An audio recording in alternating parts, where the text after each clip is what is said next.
Bonjour à tous et bienvenue dans cette première émission réalisée par l'association SOS Chrétiens d'Orient. Je reçois aujourd'hui sur le plateau Benjamin Blanchard, cofondateur de cette association. Bonjour Benjamin. Bonjour Charlotte. Et Mahir Doman, qui est chaldéen français, originaire de Turquie. Bonjour Mahir. Bonjour Charlotte. Alors Benjamin, nous allons tout de suite parler de votre association SOS Chrétiens d'Orient qui réalise cette émission. Quel est le but de cette association créée en novembre 2013 ? Alors quand nous avons créé l'association avec Charles de Meyer, le but premier était de retisser le lien parfois distendu entre les chrétiens d'Orient et les chrétiens d'Occident.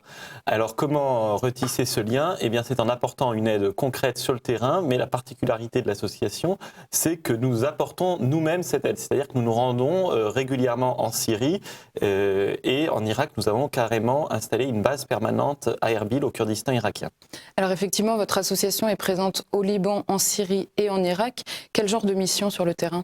Alors au Liban, c'est un petit peu différent puisque nous avons des jeunes gens, des étudiants principalement, français expatriés au Liban, qui ont créé avec des Libanais une association de droit libanais qui est liée à SOS Chrétiens d'Orient. En Irak et en Syrie, nous avons deux modes opérationnels différents, puisqu'en Irak, comme je viens de le dire, nous avons une mission permanente depuis fin juillet 2014. Des volontaires se relayent pour être au quotidien aux côtés des réfugiés, dans les camps, apporter bien sûr une aide d'urgence avec de la nourriture, des vêtements, et également mener des projets de plus long terme, comme construire des écoles, des hôpitaux. Nous avons déjà 2 écoles qui sont ouvertes, opérationnelles, une clinique et puis un petit centre médical mobile. Alors sur place, quels sont les besoins les plus urgents pour ces chrétiens ? Alors le besoin peut-être le plus urgent au-delà de tout, c'est de sentir qu'ils ne sont pas abandonnés, que des Français, des chrétiens pensent à eux et en plus viennent les voir, viennent leur rendre visite chez eux. Je crois que c'est vraiment ce qui les touche le plus. C'est ce que nous avons remarqué dans chacun de nos voyages. Et puis ensuite, bien sûr, des besoins tout à fait concrets. Alors dans les camps de réfugiés en Irak, au début, les besoins étaient immenses, que ce soit en eau, en nourriture, l'été en climatisation, l'hiver en chauffage, en couverture. Petit à petit, l'aide internationale s'est organisée, donc les besoins plus primaires sont remplis par l'ONU.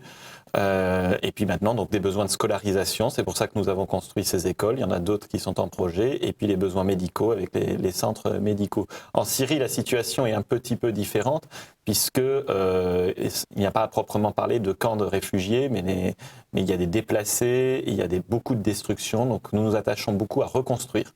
Donc nous avons déjà reconstruit une église, nous avons reconstruit une école et nous sommes en train d'agrandir une nouvelle école. Et puis nous avons encore plein d'autres projets. Votre association a tout juste 1 an et demi. En termes de chiffres, c'est combien de personnes, combien de volontaires ? Alors, nous sommes trois dirigeants, donc Arthur Duterte, le secrétaire général, Charles de Meyer et moi-même. Il y a une 50aine de volontaires qui sont déjà partis en mission en un peu plus d'1 an. Nous avons peut-être en tout une centaine de personnes qui collaborent à l'association, avec notamment des bénévoles en France qui assurent des conférences, qui tractent, qui font de l'administratif, et puis nous avons 15 000 donateurs que nous remercions et sans qui nous ne pourrions rien faire. Alors cette première émission est consacrée à la communauté chaldéenne, mais avant cela nous allons revenir un petit peu sur l'actualité des chrétiens d'Orient à travers 3 thèmes principaux. D'abord en Irak, on a vu que le 12 mars 2015, la première brigade des forces régulières irakiennes, composée uniquement de combattants chrétiens, a été créée. Elle s'appelle les Gardes du Tigre. Est-ce que c'est une bonne chose pour l'Irak que les chrétiens se forment pour se défendre ? Oui, je pense que c'est toujours une bonne chose que les habitants d'un pays prennent en main leur sécurité, leur défense et qui ne se contentent pas de compter sur autrui. Et alors notamment en Irak où la situation est, comme chacun sait, particulièrement dégradée, notamment depuis l'offensive de l'État islamique au printemps et à l'été dernier.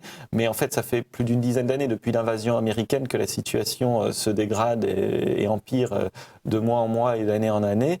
Il est vrai qu'on a pu constater sur le terrain que les chrétiens avaient perdu complètement confiance dans les institutions de l'Irak, dans le gouvernement, dans l'armée irakienne. Donc il est temps qu'ils se prennent en main et qu'ils ne se contentent pas de compter sur autrui. Alors après, quel est l'impact de cela ? Je ne sais pas, parce que malheureusement, les chrétiens sont aujourd'hui très peu nombreux en Irak. Donc face aux forces en présence, c'est évident que c'est très minime et qu'ils ne peuvent rien faire tout seuls. Donc il faut évidemment qu'ils aient une bonne entente tant avec les autorités kurdes qu'avec les autorités de Bagdad, et ça c'est une évidence. Mais de montrer qu'il s'implique, même vis-à-vis des autorités irakiennes et des autorités kurdes, je crois que c'est très important. Alors justement, vous le dites, les chrétiens sont en danger en Irak, la situation est difficile et François Hollande a reçu récemment quelques chrétiens d'Orient réfugiés en France à l'Élysée et nous avons appris à l'occasion que la France avait délivré 1500 visas pour des chrétiens irakiens depuis l'été dernier. Ça semble être une nécessité pour eux. En même temps, les pasteurs irakiens dénoncent souvent le fait que les pays occidentaux fassent un appel d'air en délivrant ces visas. Qu'est-ce que vous en pensez ? Ce qui est surtout une nécessité pour les chrétiens d'Orient, en tout cas c'est ce que j'ai constaté en me rendant sur place, je ne prétends pas parler à leur place, c'est que la France mène une politique qui les aide à rester chez eux. C'est d'abord ce qu'ils demandent. Et ce qu'ils déplorent, c'est que, en tout cas vis-à-vis de la Syrie, on a fait exactement l'inverse en soutenant des terroristes islamistes qui poussent ces chrétiens au départ. Et alors de se racheter une conscience en leur donnant des visas, ce n'est vraiment qu'un pis-aller qui n'est absolument pas satisfaisant. Alors justement, on va passer sur la Syrie maintenant. Il y a une mission d'information de l'Assemblée nationale sur le Proche et le Moyen-Orient qui vient de demander au gouvernement de rétablir les relations avec Bachar el-Assad, en ouvrant notamment l'ambassade de France qui avait été fermée en mars 2012. Est-ce que c'est une bonne chose de réentamer des négociations avec le gouvernement syrien ? Oui, bien sûr que c'est une bonne chose, puisque ce n'est pas avec Bachar el-Assad en tant que tel, c'est avec le gouvernement syrien qui est reconnu internationalement, qui siège aux Nations Unies, dont le représentant fait régulièrement des discours à la tribune des Nations Unies. Il est parfaitement anormal que nous n'ayons plus d'ambassade, ne serait-ce que pour nous tenir informés de la situation, et puis également pour des raisons humanitaires. Si on veut pouvoir aider les populations civiles, il faut que nous ayons des représentants sur place qui tiennent informés les autorités françaises de la réalité de la situation. Donc bien sûr, nous ne pouvons que nous féliciter de tout pas qui sera fait dans ce sens. Alors après les États-Unis, c'est effectivement la France qui demande en tout cas une mission d'information à l'Assemblée qui demande à réentamer les négociations avec le gouvernement syrien. On a vu aussi que le patriarche Grégoire III Laram, que votre association connaît, a poussé un coup de gueule un petit peu contre les pays occidentaux en disant parler avec les autorités syriennes, c'est une bonne chose, mais il faudrait commencer effectivement par arrêter d'envoyer des armes. Quelle réaction à ça ? Oui, nous avons la chance de bien connaître sa béatitude Grégoire III, qui est donc le patriarche pour les Grecs melkites catholiques et qui a son siège, qui réside à Damas, puisque c'est lui qui nous a accueillis cet été en Syrie et également pour Noël cet hiver. Alors pour Noël, nous n'avons pas pu le rencontrer puisqu'il était en Égypte malheureusement, mais c'était grâce à lui que nous avons pu nous rendre en Syrie. Donc effectivement, le patriarche Grégoire III a des mots assez forts et il n'est pas coutumier de la langue de bois et on est bien sûr d'accord avec ce qu'il vient de dire. Comment ne pas l'être quand on se souvient que Laurent Fabius, notre ministre des Affaires étrangères, avait déclaré il y a à peu près 1 an et demi que le front Al-Nosra, c'est-à-dire Al-Qaïda en Syrie, faisait du bon boulot sur le terrain. Je cite. Cela nous laisse sans voix. Très bien, donc après ces quelques informations, nous allons passer au sujet de notre émission, c'est-à-dire la communauté chaldéenne, avec vous, Maher Doman, qui êtes chaldéen. Vous êtes originaire de Turquie, votre famille a fui ce pays en 1983 et vous aviez 12 ans. Avant de revenir sur votre histoire, nous allons écouter Henri de Villiers, qui revient sur les origines de cette communauté. Les Chaldéens, c'est une communauté très intéressante parce qu'elle a une histoire passionnante.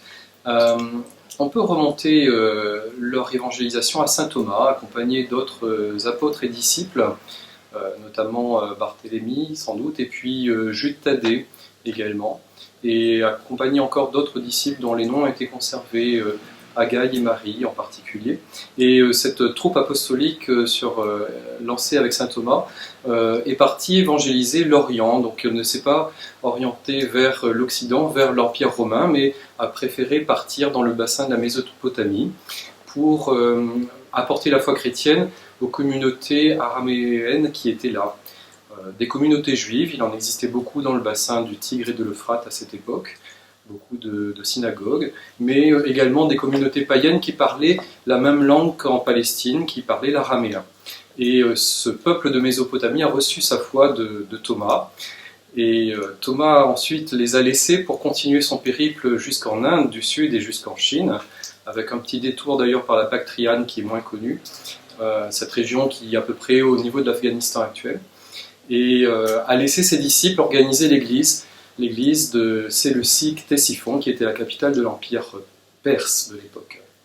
Voilà. Donc c'est une chrétienté très ancienne, elle est aussi ancienne que le christianisme quasiment, à quelques décennies près. Elle a eu sa propre histoire passionnante, terrifiante parce qu'elle n'a pas cessé d'être persécutée dès l'Empire perse, en particulier au moment de la conversion de Constantin, lorsque Constantin devient le premier empereur romain chrétien, par Balancier, le Shah des Perses, pense que les chrétiens de son empire sont en quelque sorte une cinquième colonne romaine qui risque de l'assaillir. L'empire perse est en confrontation permanente avec l'empire romain. Donc les chrétiens sont perçus comme des espions, des traîtres, et Shapur, le Shah d'Iran, enfin le Shah de Perse de l'époque, Shapur III, va faire une grande persécution générale de cette église de Mésopotamie, qui a duré une bonne cinquantaine d'années, et elle a quasiment été annihilée, elle a été quasiment détruite. Mais elle a réussi à reprendre vie et à continuer à se développer, non seulement dans le bassin de la Mésopotamie, mais également très vite sur les pas de saint Thomas. Dans le golfe Persique, il y a déjà des évêchés de cette église au 3e, 4e siècle, et puis progressivement vers l'Inde, vers la Chine également. Maïr, on vient de le voir, l'histoire de votre communauté est jalonnée de persécutions. Vous-même avez fui la Turquie, comme je le disais tout à l'heure, en 1983. Qu'est-ce que vous avez fui? Alors nous avons fui la pression continue du fait de vivre dans une majorité musulmane. Au sud-est de la Turquie, il restait 9 villages qui s'étaient reconstitués après le génocide ou les persécutions qui ont suivi. Et dans les années 70, par l'ouverture des routes, plusieurs personnes sont parties vers Istanbul et sont arrivées en Europe pour travailler. Vous disiez tout à l'heure que c'est difficile de vivre au sein d'une population majoritairement musulmane. Comment précisément? Qu'est-ce qui est difficile? Alors, quand on vit dans une situation comme celle-là, on est connu sous nom chrétien ou musulman. Voilà, on dit pas c'est une telle personne, on dit c'est un chrétien ou un musulman. Et nous étions en démitude. Alors pour nous, la démitude, ça veut dire chaque famille ou clan, ou des fois même les villages, appartiennent à une famille musulmane, ou un clan musulman, etc. Et cette situation, vu l'ouverture qu'on apprenait de plus en plus par l'école, par l'armée, par les voyages, devenait inacceptable. Est-ce qu'il y a un fait précis, quelque chose qui vous a fait peur, une menace directe qui vous a fait fuir? Alors en 1983, on a eu un accrochage dans mon village, ma famille, ma tribu, avec les musulmans du village. L'autre partie du village, c'était les musulmans. Et il y a eu 3 morts et des blessés. Et à partir de là, en quelques mois, on a vidé le village. Et 2 ans, quelque chose comme ça, tout le village était vidé de ses chrétiens. Alors, on vient d'entendre votre histoire. On va maintenant écouter celle de Yelda Tomayako, qui est un chaldéen irakien arrivé en France cet été. Alors Yelda, quand est-ce que vous êtes arrivé en France et pourquoi vous avez quitté l'Irak? Je suis arrivé en France le 21 août 2014. Avant d'arriver à Daesh à Karakosh, j'étais obligé de quitter Karakosh parce que on a entendu des bombardements, des explosions. À 2h du matin, on a quitté Karakosh pour Erbil. Ça a duré à peu près 8h30 parce qu'il y avait beaucoup de monde qui quittait Karakosh. Le 10 juin, les combattants de l'État islamique occupaient Mossoul.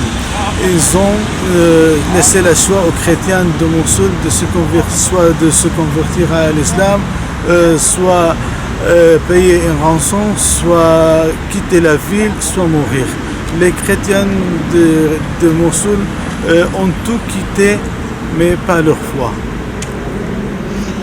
Je suis venu avec ma femme, mon fils et mon fils aîné, et qui est marié avec ses 2 filles. Et hier aussi, ma fille est arrivée avec son mari et ses 3 enfants. Et alors, comment est-ce que vous vivez justement, comment est-ce que vous conservez votre identité chaldéenne ici? Est-ce que la paroisse propose des choses, etc., pour continuer à...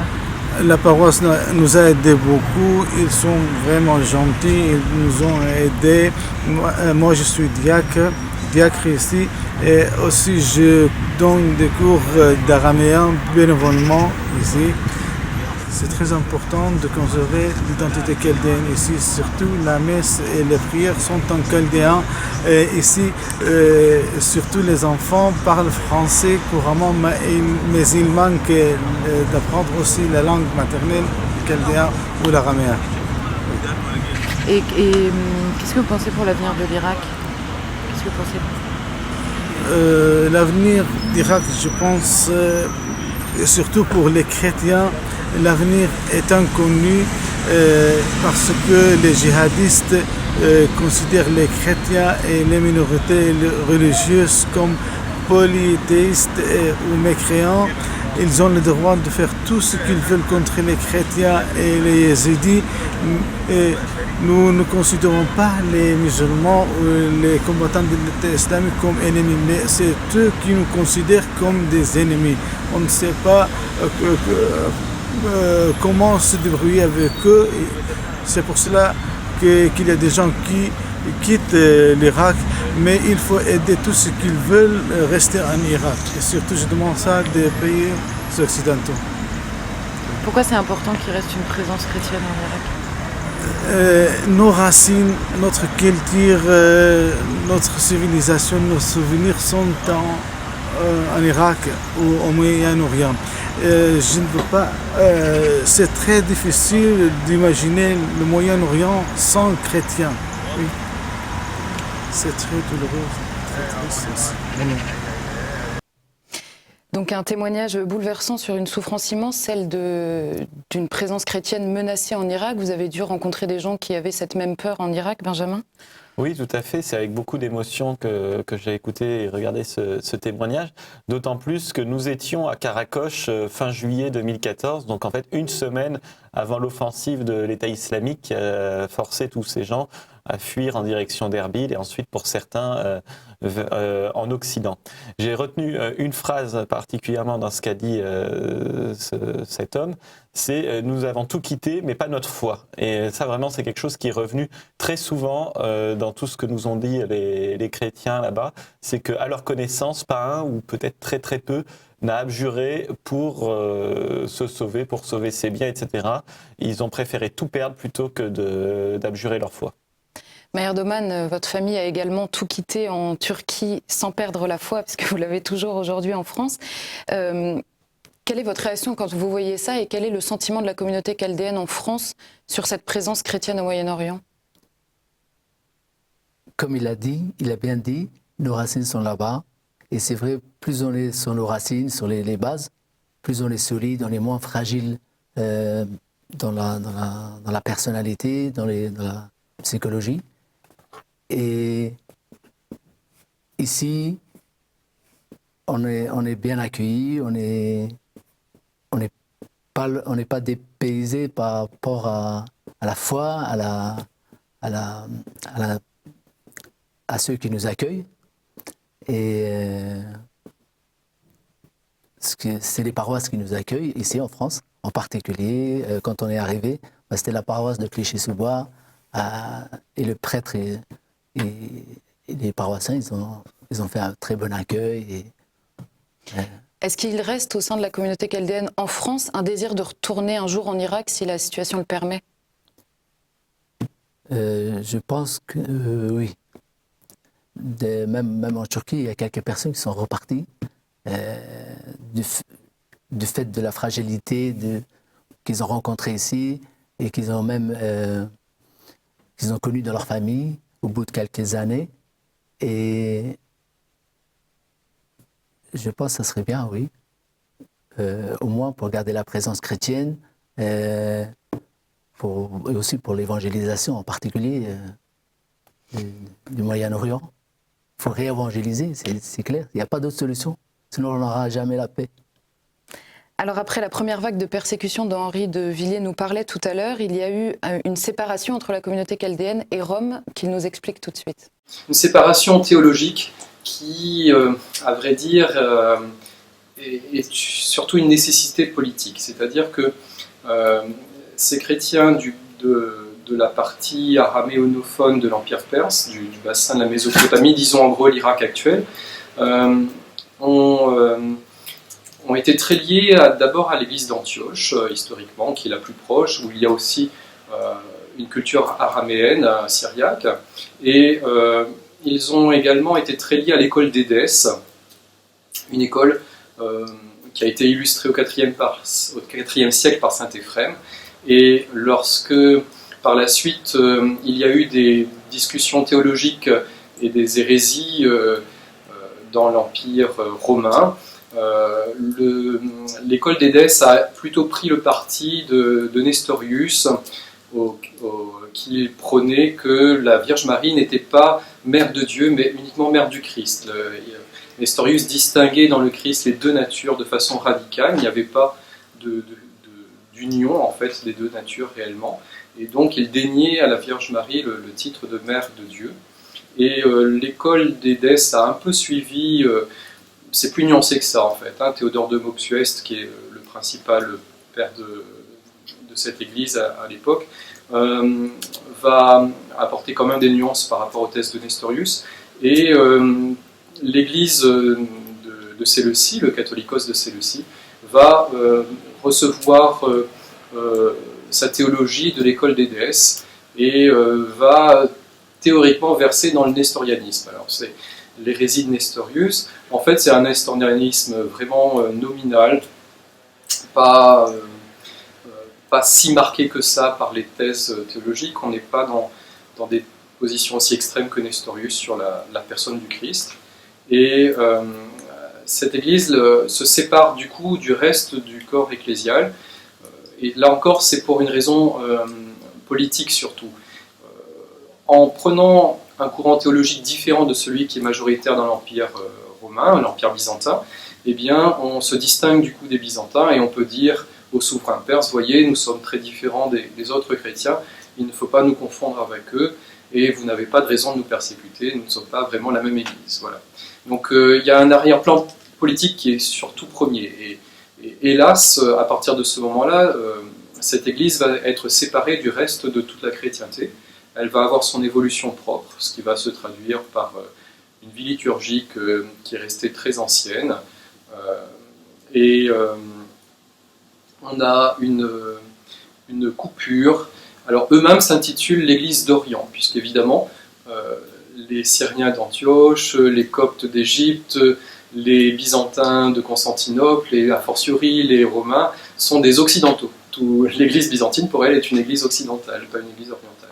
Donc c'est l'Église d'Orient, que nous en Occident, du coup, on a baptisé l'Église nestorienne, un peu rapidement peut-être. Et cette Église va avoir une activité missionnaire très intéressante historiquement. Donc on écoutait Henri de Villiers, qui est maître de chapelle de la paroisse catholique russe de la Très Sainte Trinité à Paris et spécialiste des chrétientés orientales.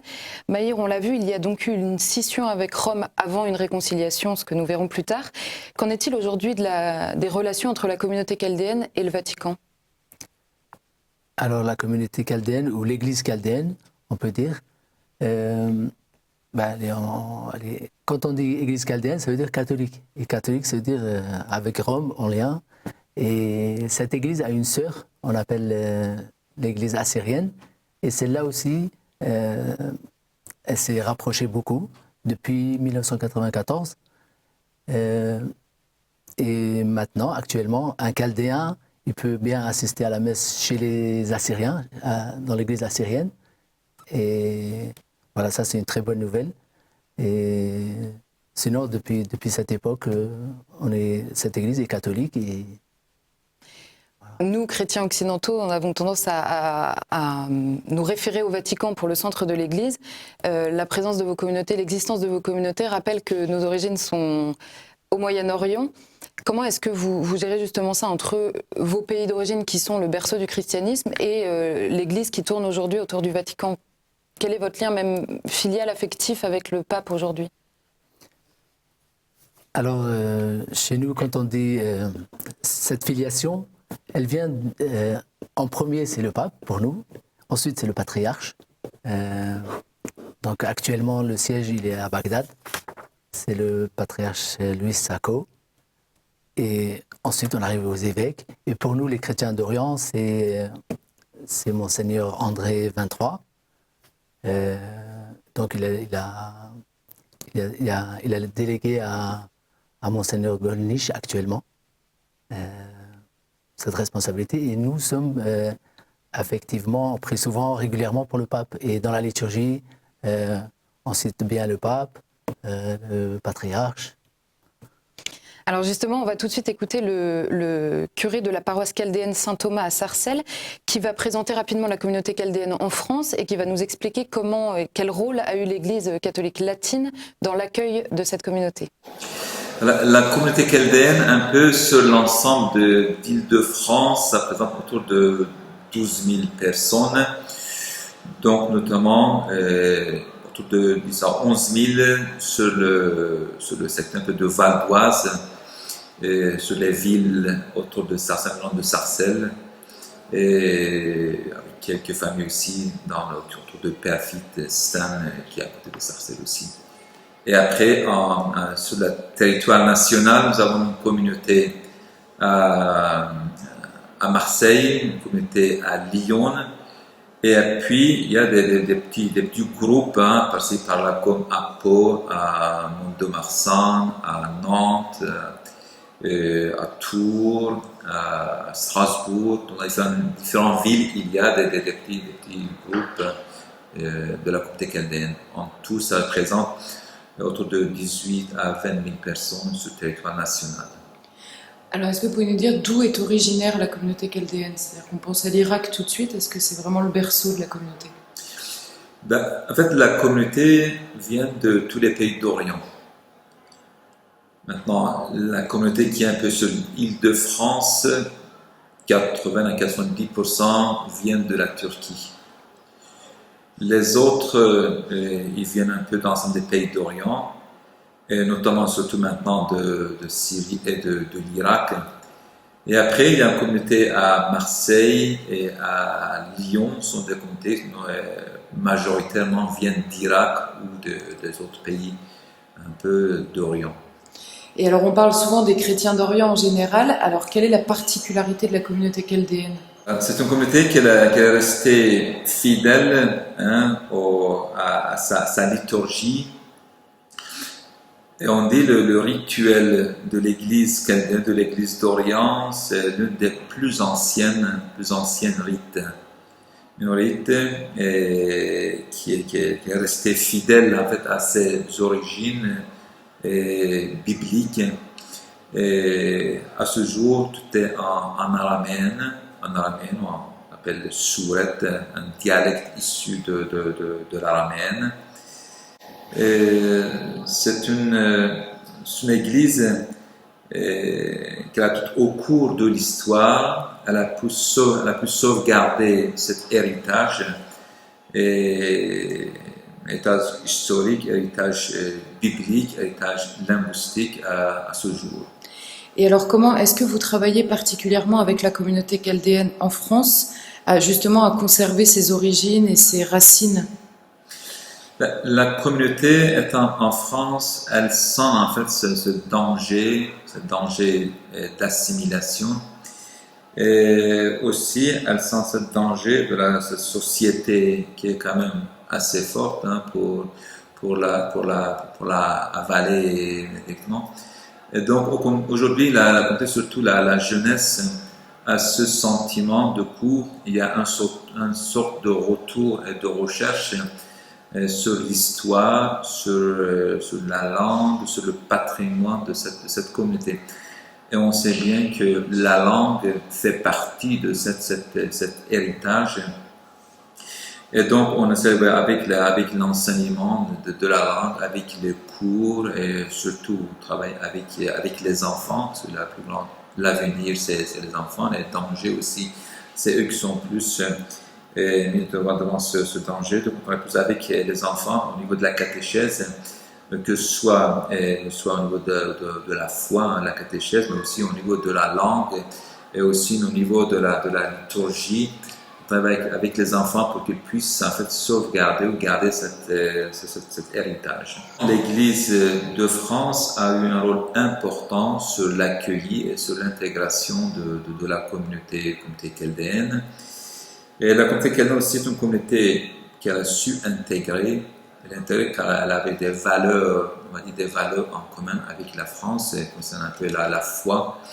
Et du coup, tout ça l'a aidé à s'intégrer et l'Église de France a joué aussi un rôle important, surtout l'Église de Val d'Oise aujourd'hui a eu un rôle important sur l'accueil, sur l'accompagnement, sur l'intégration des Chaldéens ici en France. Alors l'Église de France a joué un rôle dans l'intégration de la communauté chaldéenne. Vous êtes aujourd'hui vous-même dans les endroits dans lesquels vous habitez de nouveaux évangélisateurs. Comment ça se passe concrètement, par exemple à Sarcelles où vous vivez ? À Sarcelles, rien que par notre présence, où nous sommes nombreux, il y a une présence visible. Et depuis la construction de l'église Saint-Thomas, apôtre, on est beaucoup plus connus. Et sinon, on est dans la vie des quartiers, à Sarcelles. Et concrètement, comment ce témoignage chrétien parle ? C'est-à-dire comment est-ce qu'on vous regarde ? Comment est-ce qu'on compte sur vous en tant que chrétien ? En fait, on est presque comme un pont entre les Français, le peu d'autochtones qui restent sur place et les immigrés. Et des fois, autour des cafés, des bars, tout ça, il y a des échanges très forts. Comme un père de famille qui me ramène son gamin qui a à peu près 10 ans. Et il me dit de dire à son fils que tuer, c'est pas bon. Et que ce qu'ils ont fait les terroristes là au mois de janvier, c'est pas bon, il faut pas tuer. Cet homme était musulman ? Oui. Et qu'est-ce que vous lui avez dit alors ? J'ai commencé par rappeler les commandements de Dieu à ce garçon, en lui disant d'abord, les commandements de Dieu sont donnés par Dieu à Moïse, et comme eux, ils connaissent bien Moussa, ça a été plus facile. Est-ce que vous lui avez demandé pourquoi il vous avait demandé, à vous, chrétien, de dire ça à son fils ? Oui, alors quelques jours après, je l'ai revu, et je lui ai dit, mais voilà. Il m'a dit, parce que mon gamin, il est pris par d'autres personnes qui l'influencent, qui lui disent, voilà, c'est des héros, il faut se battre, il faut être... Donc la présence chrétienne à Sarcelles on compte sur vous pour apporter la paix à Sarcelles, même à Sarcelles. Quelque part, tant mieux. Bien sûr. Et j'espère qu'on sera fidèle et juste. En tout cas, dans cette mission d'évangélisation, vous êtes fidèle à la tradition et à la mission de votre communauté dans l'histoire, dont nous parle à nouveau Henri de Villiers. Ils ont suivi saint Thomas sur la route de la soie. La route de la soie continentale et la route de la soie océanique, donc celle qui passe par les mers, passée par Ceylan, l'Inde du Sud. Et là, ces chrétiens vont envoyer des missionnaires et vont conforter les communautés chrétiennes qui avaient déjà été établies par saint Thomas. Et de là, ils vont sans doute gagner également l'Indonésie actuelle. On a des traces d'évêchés chrétiens en Indonésie au Moyen-Âge.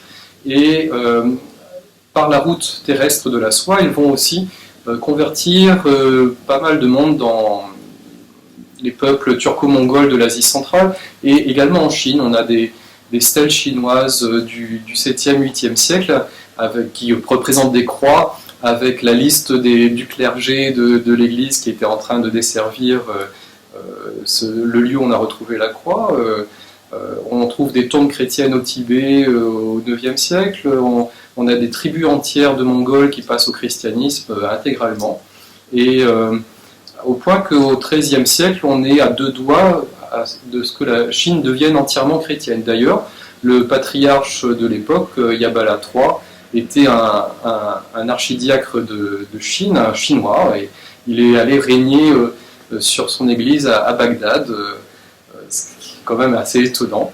Et aussi, lorsque Marco Polo traverse toute l'Asie, si on lit le livre des merveilles, on voit qu'il rencontre des chrétiens à tout bout de champ. On se dit, mais c'est quoi cette histoire, ça ne peut pas exister. Et en fait, il rencontre des évêques nestoriens un peu partout, y compris à la cour du grand mongol.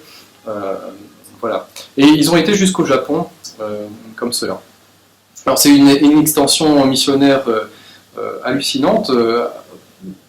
Par comparaison, on estime qu'au XIIIe, XIVe siècle, il y a autant de chrétiens de l'église de Séleucique-Ctésiphon, numériquement, que de chrétiens en Occident. Donc on est passé à deux doigts d'avoir une chrétienté mondiale aujourd'hui qui soit très différente de celle que nous avons. Et on aurait eu une Chine chrétienne, ça aurait été, le cours de l'histoire aurait quand même sacrément changé. Voilà. Alors pourquoi ça ne s'est pas fait?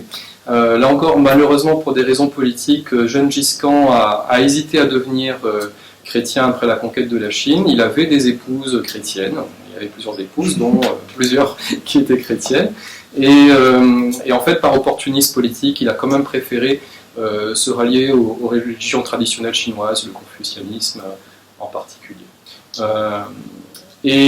Malheureusement, quelques décennies plus tard, Tamerlan arrive, c'est un chef turco-mongol et qui s'est converti à l'islam, et d'une extraordinaire cruauté, il va massacrer des villes entières qu'il passe par le fil de l'épée à chaque fois qu'il conquiert une grande cité, et il va s'acharner terriblement sur ces chrétiens nestoriens, sur ces chrétiens de l'église d'Orient, et malheureusement, quasiment toutes les missions sont détruites à ce moment-là.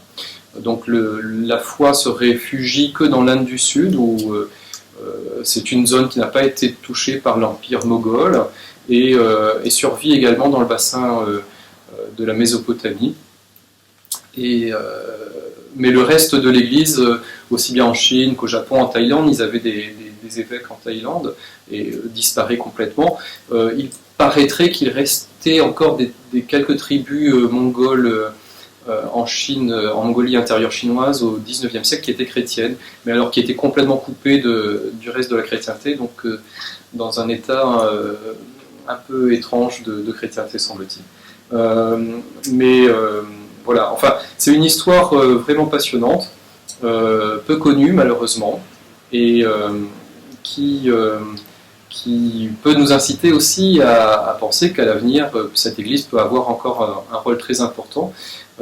On sent que l'Irak et l'Iran, en particulier l'Iran, sont des terres qui peuvent jouer un rôle géopolitique important dans l'avenir. Donc le renfort et le maintien de ces chrétientés à cet endroit est sans doute un enjeu qui n'est pas négligé pour nous chrétiens occidentaux. Donc on a vu l'histoire des mouvements de la communauté chaldéenne dans le monde. Maïr, quel est l'état des lieux aujourd'hui? Où sont les Chaldéens dans le monde? Alors, c'est en train de changer beaucoup, parce que au début à la guerre du Golfe, la majorité c'était bien évidemment en Irak, et aujourd'hui il y en a un peu partout, partout dans les 5 continents presque, en Amérique du Nord, en Europe, en France, en Belgique, en Allemagne, en Australie aussi. La dernière vague, c'est plus vers l'Australie. Et puis sur les routes du monde, un peu. Ouais.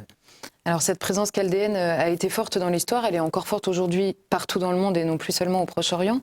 Benjamin Blanchard, sur place, qu'est-ce que vous avez constaté de l'importance d'une présence chrétienne au Proche-Orient? Tout d'abord, c'est qu'ils sont chez eux.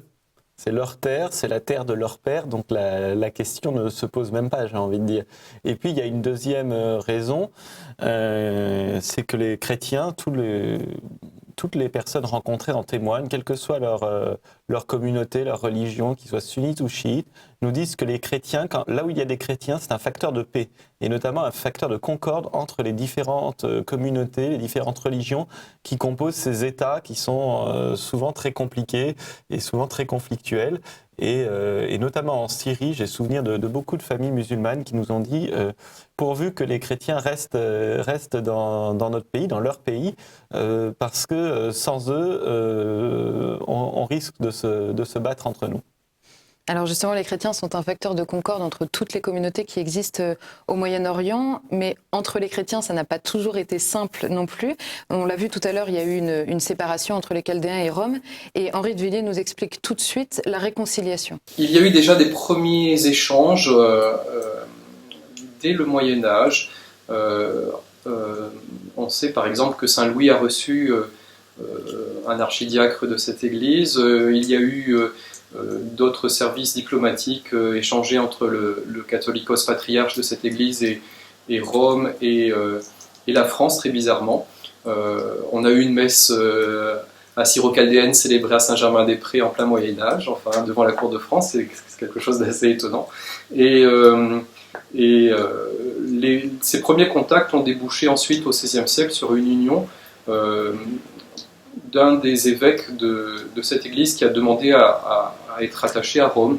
Alors essentiellement parce que le patriarcat, il y avait eu une décadence en fait, et le patriarche assyro-nestorien était devenu héréditaire, donc la neveu, et dans la famille des Shimoun. Et si vous n'étiez pas neveu de patriarche, vous n'avez aucune possibilité d'accéder au trône patriarcal et à la direction de l'Église.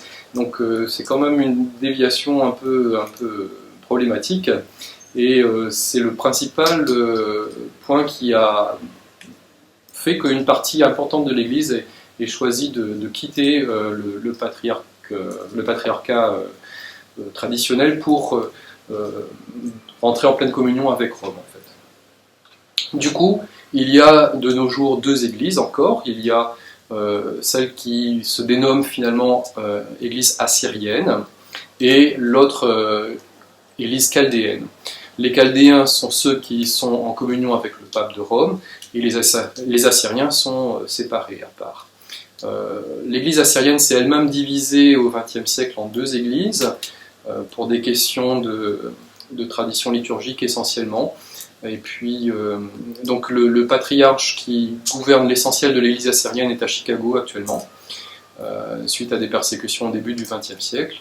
Mais il y a un deuxième patriarcat plus discret, qui s'est fait à la suite d'un schisme et qui est un peu plus traditionnel. Ils ont gardé l'ancien calendrier, n'ont pas pris le calendrier grégorien par exemple. Alors nous avons vu, les communautés chrétiennes orientales gardent leur spécificité.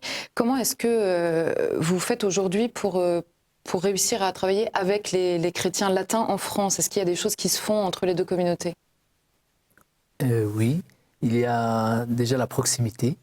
Dans les paroisses, il y a des échanges, ils arrivent à se caler du temps pour les offices dans les mêmes églises, dans les mêmes paroisses. Et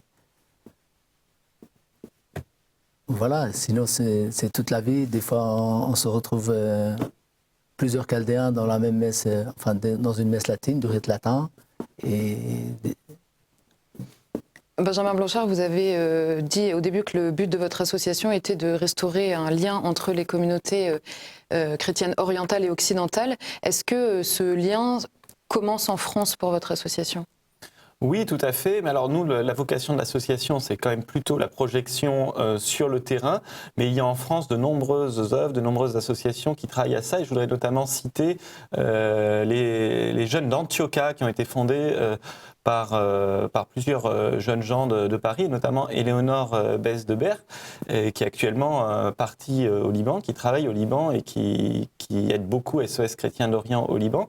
Et ces jeunes d'Antiocha, ils organisent de nombreuses rencontres dans les différentes communautés orientales catholiques entre jeunes français, donc latins, et des catholiques orientaux. Et je crois que cette découverte réciproque est vraiment très importante et fondamentale.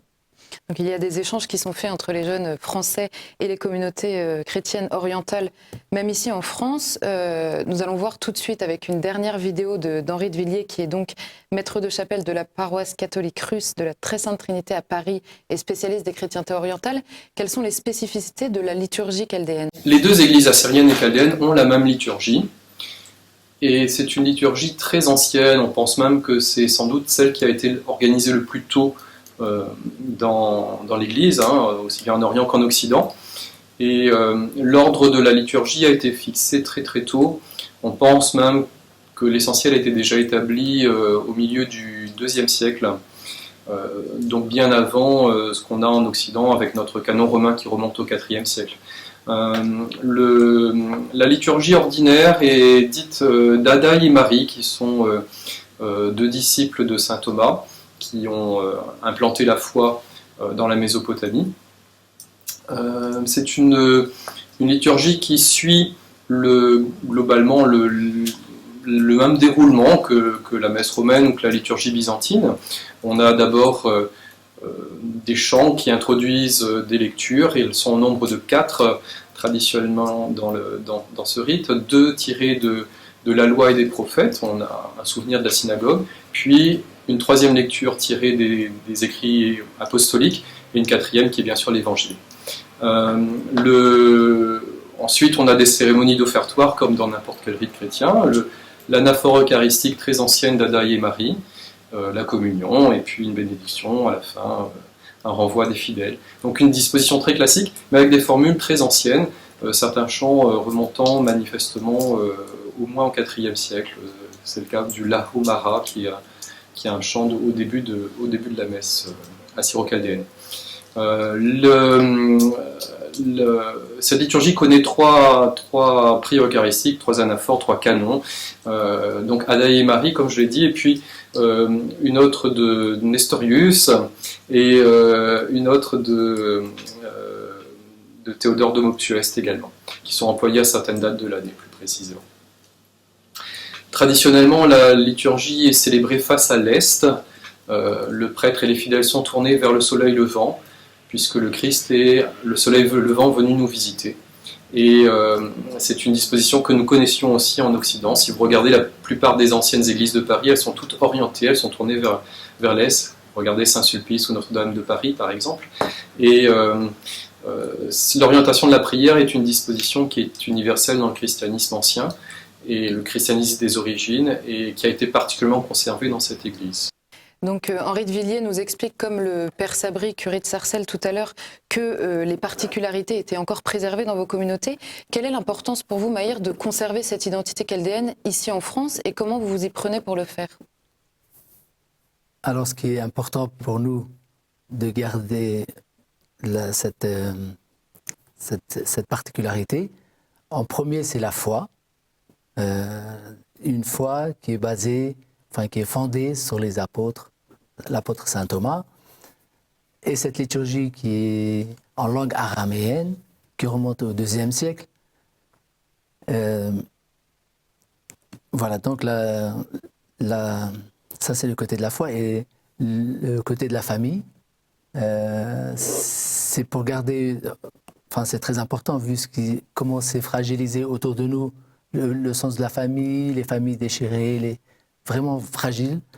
Nous avons tout intérêt à garder la famille solide, la famille traditionnelle, c'est-à-dire pas seulement le père, la mère, les enfants, mais aussi les cousins, les tontons, vraiment toute la tribu.